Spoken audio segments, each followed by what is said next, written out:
Bien, chers internautes, j'ai été enrichi par des révélations sorties au travers l'homme de Dieu. Et vraiment, je peux aussi paraphraser l'homme de Dieu.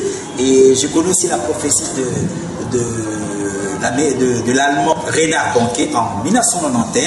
Il est venu dans une grande campagne ici à la Fikine. Il dira ceci: Dieu a donné aux Zaïre à l'époque la clé de l'évangélisation mondiale.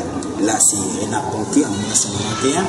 Et 10 ans après, en 2001, un des pères fondateurs du mouvement de réveil encore, T.L. Osborne, viendra en 2001, 10 ans après, et lui dira ceci: la mission d'évangélisation de toute l'humanité a été confiée à l'Afrique, en commençant par le Congo comme point de départ. Et le salut de toute l'humanité dépend grandement de cette ultime mission que Dieu a confiée aux Africains. Voilà, celle-ci n'est qu'une liste exhaustive. Il y en a encore plusieurs, je crois aussi une galaxie, je crois, on peut aussi nous paraphraser. Oui, il y a aussi le pasteur, le très révérend pasteur Agré Galassi, à qui aussi Dieu a donné la prophétie par rapport à cette nation. Les grandes choses que Dieu veut opérer dans cette nation. Nous allons aussi citer en tant qu'homme politique et leader le feu Laurent Désert Kabila, qui a parlé aussi de la grandeur de cette nation. Nous allons parler encore. Il y a tant d'hommes de Dieu comme ça à qui Dieu a révélé la destinée. Nous n'allons pas oublier les frères Alain Moloto aussi, à qui aussi Dieu a parlé de cette nation. En fait, il en a aussi traduit ce soir des chansons quand il parlait du soleil et de la justice qui va s'élever dans cette nation et qui va tout bouleverser, comme le General Manager vient de parler. Donc il y a un grand réveil, un grand boom spirituel qui va partir de l'évangélisation, et cette évangélisation de cette nation, de l'Afrique et de tous les autres continents avant le retour du Seigneur.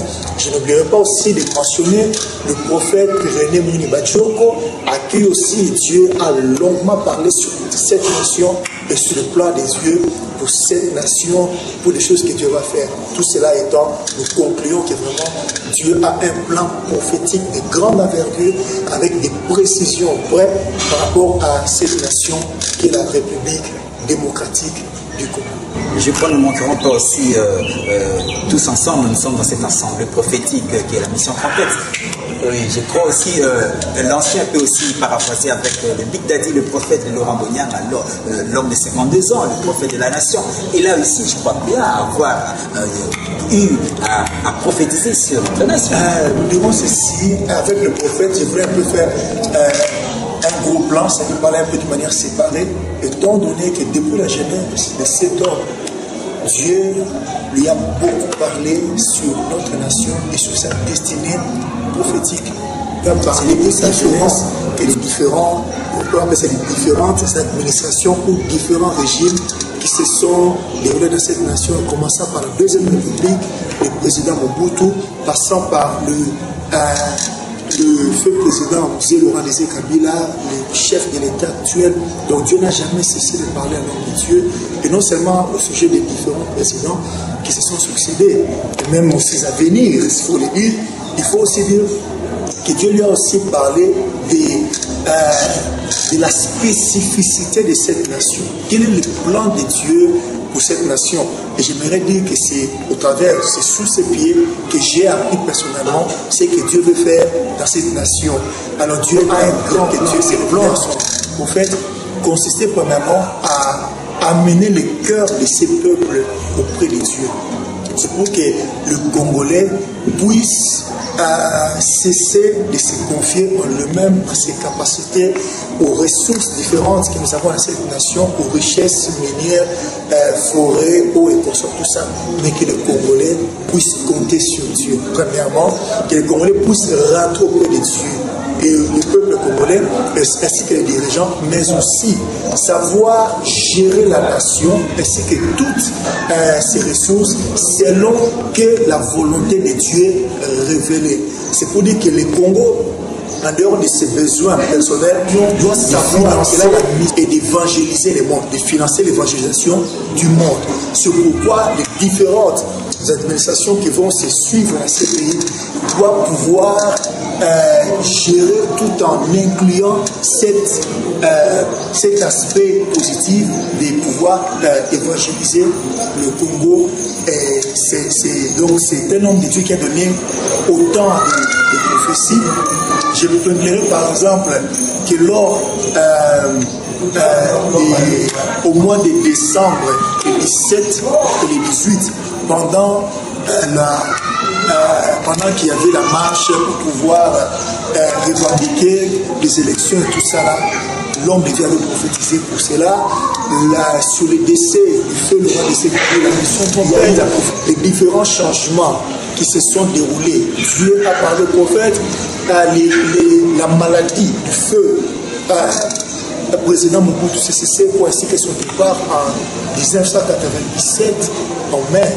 Dieu a parlé au prophète Laurent Bonianga. C'est pour dire que c'est un homme à qui Dieu a parlé, non seulement sur des choses qui sont en train de venir au Congo, mais aussi de préparer un peuple dans l'Église qui va pouvoir travailler pour l'émergence du Congo selon la prophétie. Eh bien, chers internautes, amis de cette nouvelle émission, le plan prophétique de la République démocratique du Congo, vous avez été enrichis par toutes ces révélations qui étaient sorties au travers la bouche de l'homme de Dieu. Et nous voulons aussi savoir, parce que d'aucuns disent que notre nation est une nation prophète.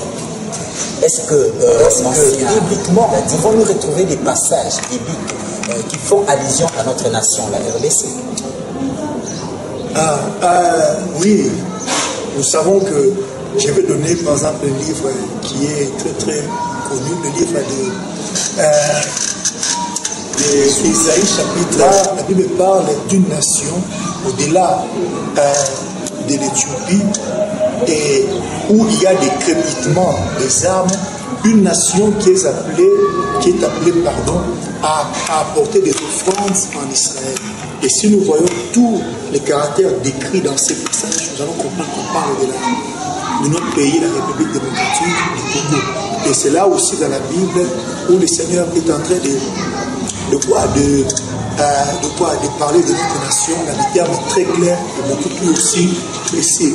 Alors, dans un cadre aussi général, mais aussi qu'on peut se particulariser, quand le Seigneur Jésus était en train de dire ceci, que puisque Israël a rejeté l'Irak, le royaume des cieux vous sera ôté. Il sera donné à un peuple qui en rendra les fruits. Ici, on parle d'une nation qui doit exciter la jalousie.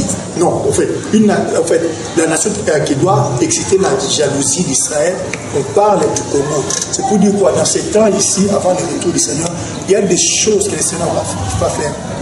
Il y a une gloire qui va descendre, qui fera qu'Israël puisse chercher la raison de cette émergence, qui sera tellement surnaturelle, qui sera glorieux, prodigieux, miraculeux. Alors quand Israël va venir vers la RDC, et Israël apprendra les dieux qu'ils ont rejetés, Jésus-Christ, et c'est alors qu'ils vont aussi adhérer à Jésus-Christ. Avant, bien sûr, l'enlèvement, ce sont les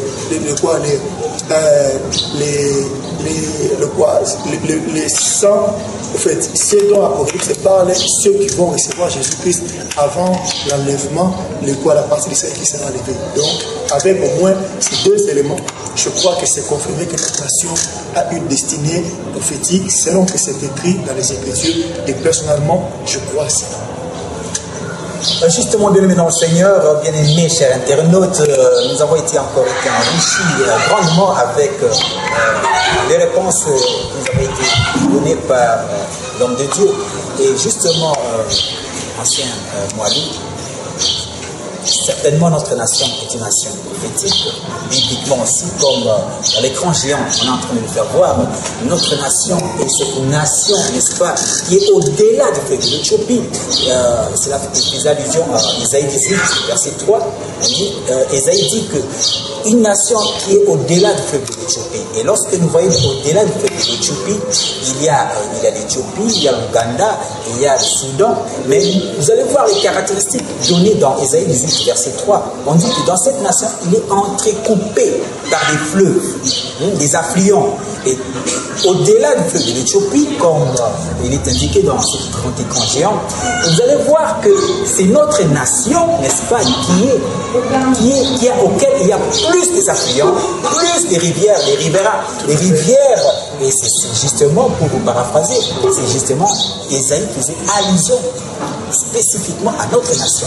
Parce que ce soit l'Ouganda, que ce soit le Rwanda, que ce soit le Soudan, il n'y a pas une nation qui est entrecoupée par les fleuves. Si ce n'est que notre nation, je vois, c'est la confirmation.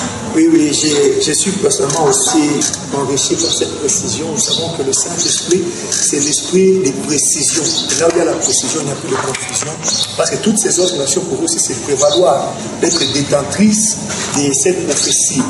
Mais c'est cette précision, il n'y a pas une nation, il n'y a pas un territoire qui est aussi entrecoupé par les autres que la RDC, après, bien sûr, le point de fleuve d'Éthiopie. Donc, c'est vraiment notre nation. Ça, c'est la précision. Merci beaucoup. Et justement, bien chers internautes, vous devez avoir foi en cette nation prophétique, la RDC, la République démocratique du Congo. Parce que s'il y a des autres personnes, des illustres personnalités de renommée mondiale, comme Thierry Osborne, Renard Bonke, Marion Branham, et je sais une chose, lors d'une grande convention en Amérique, et le thème c'était « Montre-nous le Père ». Eh bien, William Marion Branham, paix à son âme, il dira ceci. Je vois, il eut une vision, il dira « Peuple américain, je veux te choquer en disant ceci. La gloire de Dieu a quitté l'Amérique. Elle est allée en Afrique centrale, précisément au Congo. Au Congo, montre-nous le Père. » Et tous les amis qui connaissent cette n'est-ce pas? Et William Marion Branham voyait que la gloire de Dieu avait quitté l'Afrique. Elle était allée en Afrique centrale, précisément au Congo. Voilà pourquoi toute sa vie, il a rêvé de venir sur cette terre.